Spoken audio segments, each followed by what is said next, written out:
अस्सलाम वालेकुम नादरीन, सियासत टीवी के प्राइम टाइम में आपका खैर मक़दम है। मैं हूं मोहम्मद शौकत और सबसे पहले नजर डालते हैं सुर्खियों पर।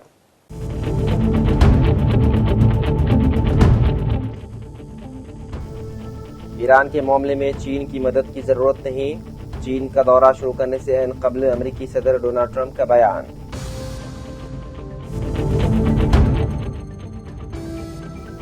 अमेरिका ने ईरान के खिलाफ जंग नहीं जीती, अमेरिकी सेनेटर जे शाहीन की अमेरिकी वजीर जंग पेट हेग्सेट से बहस।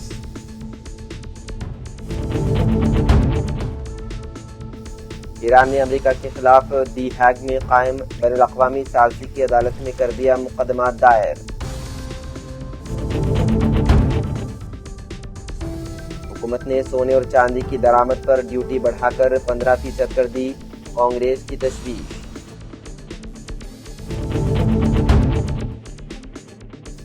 तमिलनाडु के वजीर आला सी जोसेफ विजय फ्लोर टेस्ट में कामयाब, 144 अरकान असेंबली की हिमायत, मुखालिफत में पड़े सिर्फ 22 वोट।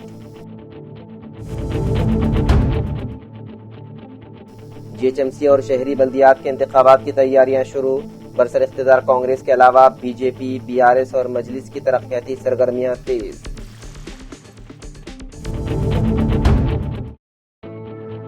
पुलिस नोटिस के बावजूद बंडी भगीरथ तहकीकात में गैर हाजिर, कल हाई कोर्ट में जमानत की दरख्वास्त पर समाअत। मरकजी वजीर बंडी संजय के बेटे बंडी साई भगीरथ के लापता होने के हैदराबाद में जगह जगह पोस्टर्स, डायल 100 पर इत्तला देने की भी आवाम से अपील।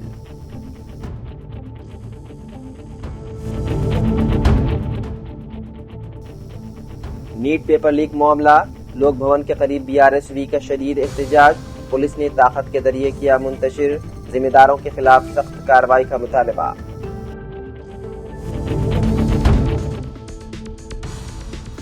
शहर में नेपाली गैंग एक बार फिर सरगर्म, जवाहर नगर पुलिस स्टेशन हदूद में एक और डकैती, पुलिस की कारकर्दगी पर सवालिया निशान।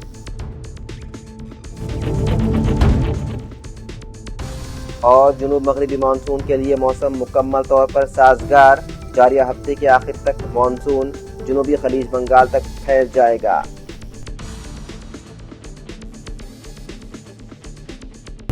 तो नाज़रीन, ये थी सुर्खियां, बढ़ते हैं खबरों की तफसील की जानिब। अमरीकी सदर डोनाल्ड ट्रंप का कहना है कि उनको ईरान के मामले में चीन की मदद की ज़रूरत नहीं है। चीन का दौरा शुरू करने से ऐन क़ब्ल व्हाइट हाउस में सहाफ़ियों से गुफ्तगू के दौरान अमरीकी सदर से पूछा गया कि आया उनके ख्याल में चीनी सदर शी जिनपिंग ईरान के मामले में मददगार साबित हो सकते हैं, जिस पर ट्रंप का कहना था कि नहीं, मुझे नहीं लगता कि हमें ईरान के मामले में किसी मदद की ज़रूरत है। Well, we're going to see what happens. We're only making a good deal. We have their military is gone; it's wiped out, and we're only going to make a good deal, and we'll see what happens. But I believe that one way or the other, it's going to be very good for the American people, and I think actually very good for the Iranian people. Are you reconsidering the Pakistanis as mediators? No, they're great. What? I think they're great. I think the Pakistanis have been great. The Field Marshal and the Prime Minister of Pakistan have been absolutely great. Mr. President, what is your message to President Xi as it relates to the Iran war? Well, I think number one, we're going to have a long talk about it. I think he's been relatively good, to be honest with you. You look at the blockade, no problems. They get a lot of their oil from that area. We've had no problem, and he's been a friend of mine. He's been somebody that we get along with. And I think you're going to see that good things are going to happen. This is going to be a very exciting trip. A lot of good things are going to happen. Mr. President, do you think he needs to intervene at all with the Iranians? I don't do you think he can help in any way? No, I don't think we need any help with Iran. We'll win it one way or the other. We'll win it peacefully or otherwise. Their Navy's gone. Their Air Force is gone. Every single element of their war machine is gone. They've killed a lot of people. They've killed 42,000 people at least over the last month and a half. We win. Mr. President, no matter how you cut it. Mr. President, what do you think? Do you believe, Mr. Kurdi, sir, Mr. President, do you believe your visit to China will impact of international economy and price of It's oil? going to be a positive. We're going to have a very good meeting. I spoke with President Xi.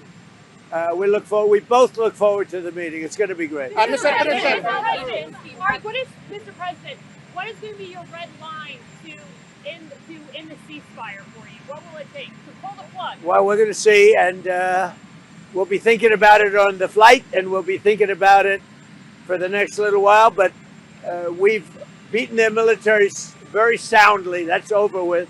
The blockade is very effective. It's been 100% effective. And one way or the other, it's going to work out very well. It's going to work out very well. I think you're going to have so much oil, you're going to have a gusher of oil like you've never had before. So when oil goes up a little bit, I thought it would go up much more. If you go back 3-4 months ago, when we were contemplating, we assumed oil would go much higher. Yesterday it was at $99. And if you think about it, I would have taken that all day long because it's very simple. चीनी वज़ीर ख़ारजा वांग यी ने पाकिस्तान पर जोर दिया है कि वो सालसी की कोशिशों को मज़ीद तेज़ करे और आबनाए हुर्मस को खोलने से मुताल्लिक़ मामलात मुनासिब तरीक़े से हल करने में किरदार अदा करे। वांग यी ने यह बात पाकिस्तानी नायब वज़ीर आज़म और वज़ीर ख़ारजा इसहाक़ डार से टेलीफोन पर गुफ्तगू के दौरान कही। इसहाक़ डार ने वांग यी को ईरान और अमेरिका के दरमियान मुज़ाकरात के लिए पाकिस्तान की हालिया कोशिशों से आगाह किया और मकालमे के फ़रोग़ में पाकिस्तान की हिमायत पर चीन का शुक्रिया अदा किया। अमरीकी सेनेटर जे शाहीन ने अमरीकी वज़ीर जंग पेट हेगसेट से मुबाहिस के दौरान कहा कि अमरीका ने ईरान के ख़िलाफ़ जंग नहीं जीती। उन्होंने कहा कि अमरीका का इस जंग में काफ़ी नुकसान हुआ, उन सब के बावजूद ईरान को शिकस्त नहीं दी जा सकी। अमरीकी वज़ीर जंग ने ट्रंप के फ़ैसले का दिफा किया और कहा कि ईरान को जौहरी ताकत बनने से रोकने के लिए ये जंग ज़रूरी थी और हमने ईरान को कमज़ोर कर दिया है। Thank you, Madam Chair, and thank you both for being here, all three of you for being here. Since your testimony 2 weeks ago, Secretary Hegseth, before the Armed Services Committee, the department has sent over your legal review, which I appreciate, thank you, for use of security assistance funding for Ukraine. However, as was determined earlier in the testimony, funding still has not gone out the door. And I didn't hear you give a date when this committee or the Armed Services Committee can expect to hear or receive a spend plan for those dollars. General Kane, the day of the testimony, got back to us as he said he would and explained that he had coordinated on the spend plan on April 13th. So that's been almost a month. And we still haven't gotten anything. So when are we going to see the spend plan for Ukraine? The spend plan for the European capacity building is in conjunction with EUCOM. I'm asking for the spend plan that we are providing. Are you suggesting the Pearl funding is part of that spend plan? Did I understand? The specific line item you? was European capacity building in the budget. I understand, and but as a the result, intent we're of working with Congress EUCOM to allocate it. was to spend that $400 million. I think you heard from Chairman McConnell, you heard from Senator Coons. There was discussion at the time with the Congress that those dollars were intended to be used for Ukraine. And the reason it was designated as it was because what we heard from Speaker Johnson was that the president was going to veto the bill if Ukraine was mentioned in it anywhere in the bill. And so that's why the determination was to use the term European, but the clear intent was for that money to be spent for Ukraine. So again, when is the money going to go out the door? When is this committee going to get the spend plan? Ma'am, we're expecting to see a final spend plan for that this week, and once we have it, we can provide it to Congress. And who still has to review the spend plan? So General Kane's review isn't enough? Well, ultimately, and he passed me a note on this earlier, European Command is going to take the lead on ensuring this gets Well, I know, but deployed General most effectively. So that's Brinkovich, as I pointed out 2 weeks ago, had already reviewed the spend plan. So we're not waiting for him to do that, as I understand. No, ma'am, I believe we are. I think EUCOM is trying to make a few tweaks to the spend plan. Okay, so when do we think we will get it? I believe we'll have it to you this week. Okay. And when do we expect money to go out the door once that spend plan is available? I don't know what they're putting in the spend plan, so I can't tell you what the schedule will be for contracting. That will matter. What they choose to buy with that money will determine how fast it goes out the door.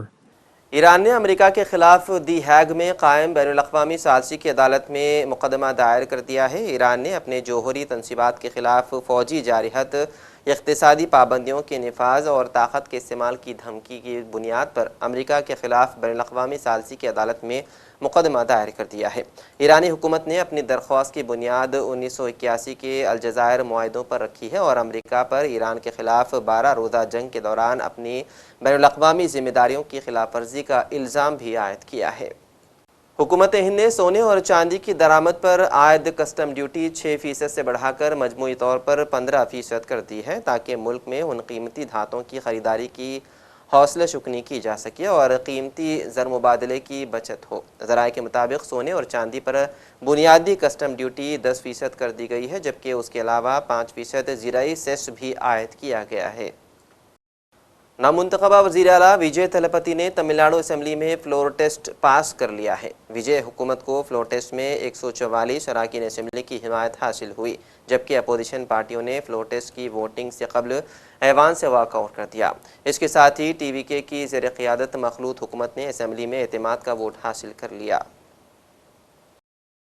आम आदमी party के रहनुमा अरविंद केजरीवाल ने मोदी को कड़ी तनकीद का निशाना बनाते हुए कहा है कि आखिर वो क्या चीज़ है जिसके खौफ के बाइस मोदी ट्रंप की ग़ुलामी के लिए मजबूर हैं। उन्होंने इल्ज़ाम लगाया है कि रूस हमें गैस और तेल देने के लिए तैयार है, मगर हम ट्रंप की धमकी के बाइस रूस से तेल और गैस नहीं ले रहे हैं और मुल्क की 140 करोड़ लोगों को मुश्किल से दो चार कर दिया और मईशत को भी तबाही के दहाने पर ला खड़ा किया। उन्होंने मोदी सरकार से फौरी इस्तीफे का मुतालबा करते हुए कहा कि अगर ये सरकार यूं ही चलती रही तो फिर मुल्क दिवालिया हो जाएगा। अभी खबर आई है कि पिछले 2-3 दिन में रशिया से एक जहाज चला गैस लेके हमारे देश की ओर। हमारे देश को गैस सप्लाई करने के लिए रशिया से एक जहाज चला। भारत सरकार ने उसको रोक दिया। भारत सरकार ने रशिया से कहा कि हमें गैस नहीं चाहिए। हमारे देश के प्रधानमंत्री हमें कह रहे हैं कि स्कूटर इस्तेमाल मत करो, मोटरसाइकिल इस्तेमाल मत करो, कार इस्तेमाल मत करो, public transport, work from home कर लो, तेल बचाओ। रशिया हमें कह रहे हैं कि तेल की कमी है, गैस की कमी है, फर्टिलाइजर इस्तेमाल मत करो। रशिया हमें तेल दे रहा है, हमें गैस दे रहा है, कह रहे हैं हम तेल से नहीं खरीदेंगे। क्यों नहीं खरीदेंगे? ट्रंप ने मना किया है। तो मोदी जी ट्रंप के सामने क्यों झुके हुए हैं? 140 करोड़ लोगों का हित जरूरी है कि ट्रंप जरूरी है? मोदी जी की क्या मजबूरी है कि ट्रंप के सामने झुके हुए हैं? मोदी जी ट्रंप की बात क्यों मान रहे हैं? पूरी दुनिया का कोई नेता, कोई देश ट्रंप की बात नहीं मान रहा, मोदी जी ट्रंप की बात क्यों मान रहे हैं? चारों तरफ अफवाह फैली हुई है कि एप्स्टीन फाइल्स के अंदर मोदी जी का नाम आया, इसलिए मोदी जी डरे हुए हैं। चारों तरफ अफवाह फैली हुई है कि अडानी को बचाना है, इसलिए मोदी जी डरे हुए हैं। मुझे नहीं पता क्या कारण है, उनके कोई भी व्यक्तिगत कारण हो सकते हैं। मेरा कोई इंटरेस्ट नहीं है मोदी जी का एप्स्टीन फाइल में नाम है कि वो अडानी को बचाने की कोशिश कर रहे हैं कि कोई और कारण है। मेरा उनके व्यक्तिगत जीवन में कोई इंटरेस्ट नहीं है। लेकिन मैं मोदी जी को कहना चाहता हूं कि 140 करोड़ लोगों के, आप एक तरफ इनको कह रहे हो कि गैस मत इस्तेमाल करो, पेट्रोल मत इस्तेमाल करो, किफायत करो, और दूसरी तरफ रशिया से तेल नहीं खरीद रहे। ऐसे समय में तो डिप्लोमेसी ये कहती है कि साम दाम दंड भेद, जहां से तेल मिले, जहां से गैस मिले, ले लेनी चाहिए, और आप उसको मना कर रहे हो। मोदी जी, मैं नहीं जानता कि क्या व्यक्तिगत कारण है, लेकिन अगर आप अपने व्यक्तिगत प्रेशर को झेलने की क्षमता नहीं रखते हैं तो इस्तीफा दे दीजिए। 140 करोड़ लोग, बहादुर लोगों का देश है ये, जिसने बड़ी बड़ी कुर्बानियां दी हैं। हमारे देश में ऐसे बहुत लोग हैं जो ट्रंप को उसकी जुबान के अंदर उसमें जवाब देंगे, ट्रंप के सामने खड़े होकर उसकी आंखों से आंखें मिला के ट्रंप को जवाब देने की हिम्मत रखते हैं हमारे देश में। ऐसे व्यक्ति को प्रधानमंत्री बनाएंगे हम, जो ट्रंप को उसकी भाषा में जवाब दे। हमारा देश महान देश है, 140 करोड़ लोगों का देश है। ट्रंप को हमारी जरूरत है, अमेरिका को हमारी जरूरत है। दुनिया में सबसे बड़ा मार्केट हमारे देश के अंदर है, उनको अपना माल बेचने के लिए हमारी जरूरत है। अरे अमेरिका की 10 कंपनियों को लात मार के बाहर निकालो, देखो ट्रंप की अकल ठिकाने ना आ जाए तो। लेकिन ट्रंप के सामने गिड़गिड़ाने, हम ट्रंप से, रशिया से तेल क्यों नहीं खरीद रहे? आज मोदी जी 140 करोड़ लोग आपसे फरियाद करते हैं। अभी तुरंत इसी वक्त रशिया से तेल खरीदना शुरू कीजिए, रशिया से गैस खरीदनी शुरू कीजिए और बंद कीजिए ट्रंप की गुलामी करना। हमारा देश महान देश है, बड़ी शर्म आती है, बड़ी दुख होती है, बड़ी कौफ्त होती है जब इतने बड़े महान देश का प्रधानमंत्री ट्रंप के सामने गिड़गिड़ाता है, उसके सामने झुक जाता है। समाजवादी पार्टी के बानी मुलायम सिंह यादव के बेटे प्रतीक यादव का आज सुबह इंतकाल हो गया। वो महज 38 साल के थे।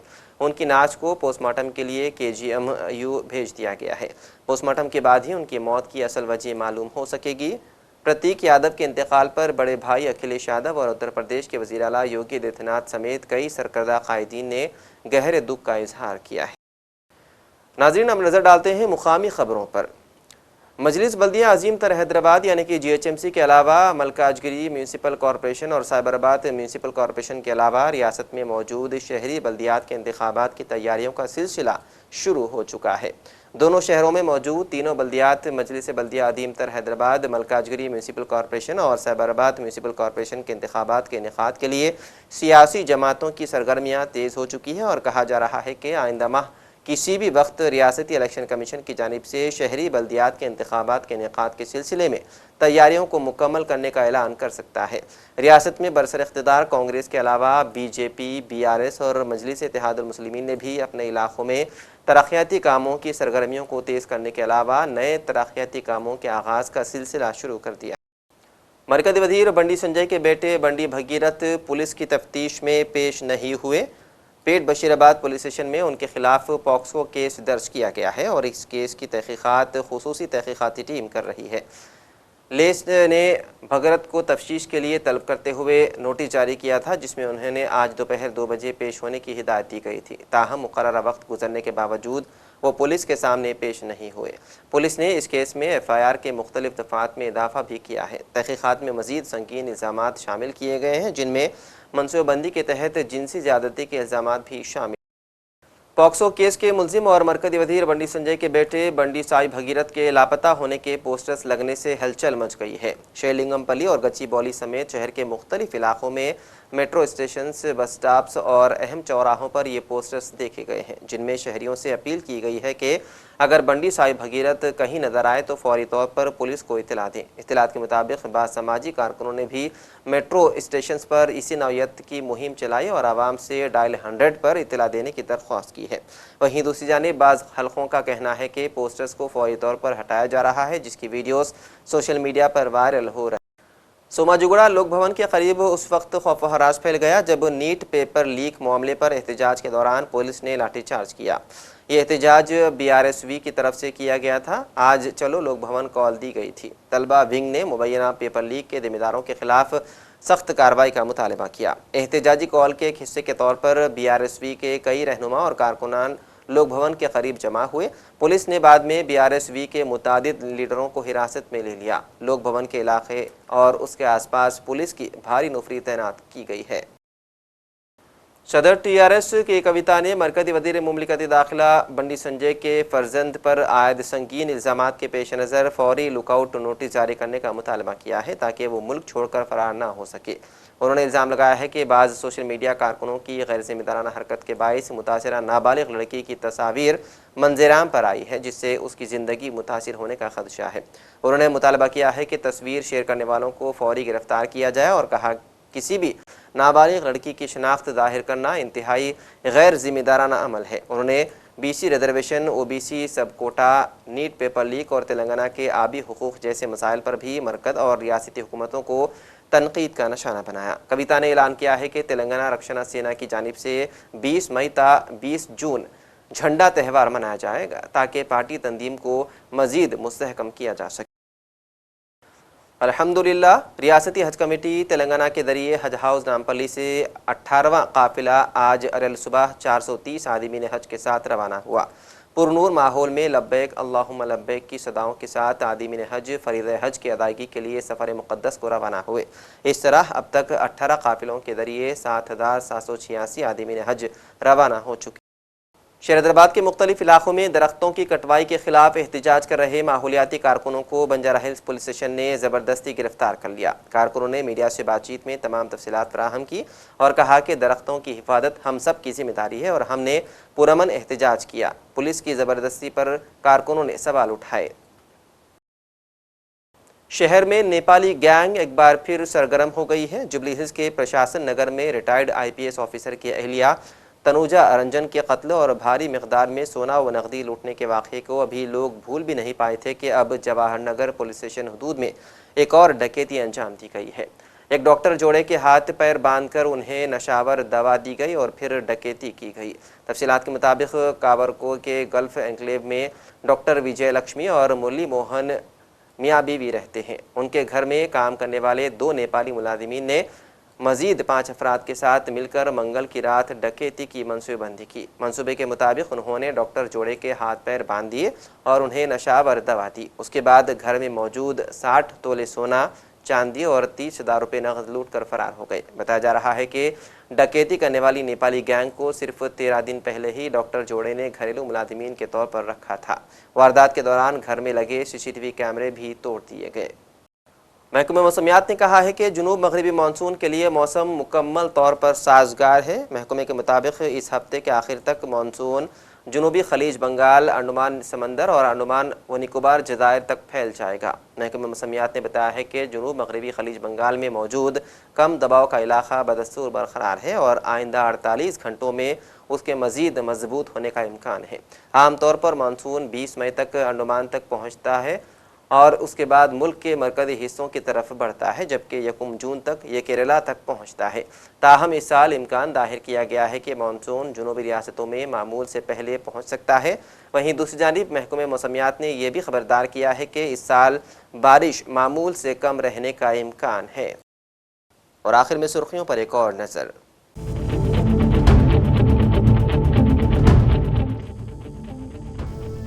ईरान के मामले में चीन की मदद की जरूरत नहीं। चीन का दौरा शुरू करने से कबल अमेरिकी सदर डोनाल्ड ट्रंप का बयान।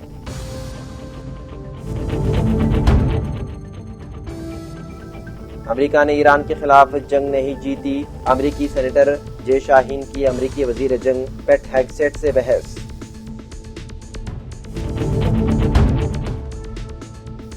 ईरान ने अमेरिका के खिलाफ दी हैग में कायम बैनुल-अक़वामी सालिसी की अदालत में कर दिया मुकदमा दायर। हुकूमत ने सोने और चांदी की दरामद पर ड्यूटी बढ़ाकर 15% कर दी। कांग्रेस की तशवीश।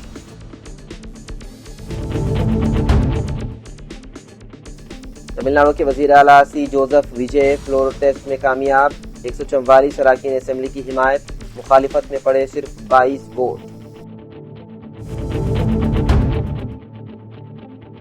GHMC और शहरी बल्दियात के इंतखाबात की तैयारियां शुरू। बरसर इख्तिदार कांग्रेस के अलावा BJP, BRS और मजलिस की तरक्याती सरगर्मियां तेज।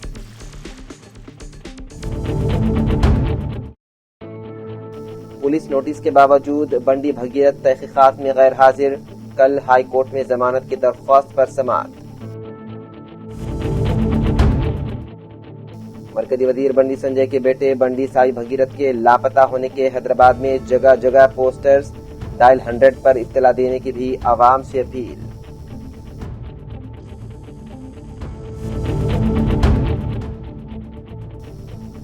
नीट पेपर लीक मामला।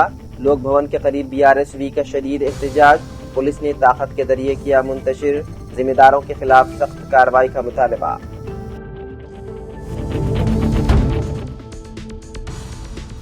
शहर में नेपाली गैंग एक बार फिर सरगर्म। जवाहर नगर पुलिस स्टेशन हदूद में एक और डकैती। पुलिस की कारकर्दगी पर सवालिया निशान।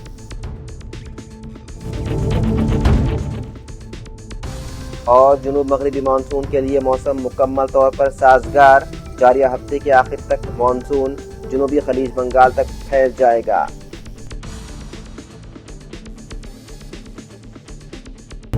तो नाज़रीन, सियासी टीवी के प्राइम टाइम में फ़िलहाल इतना ही। मज़ीद अपडेट्स के लिए आप बने रहिए सियासी टीवी के साथ। फ़िलहाल मुझे दें इजाज़त।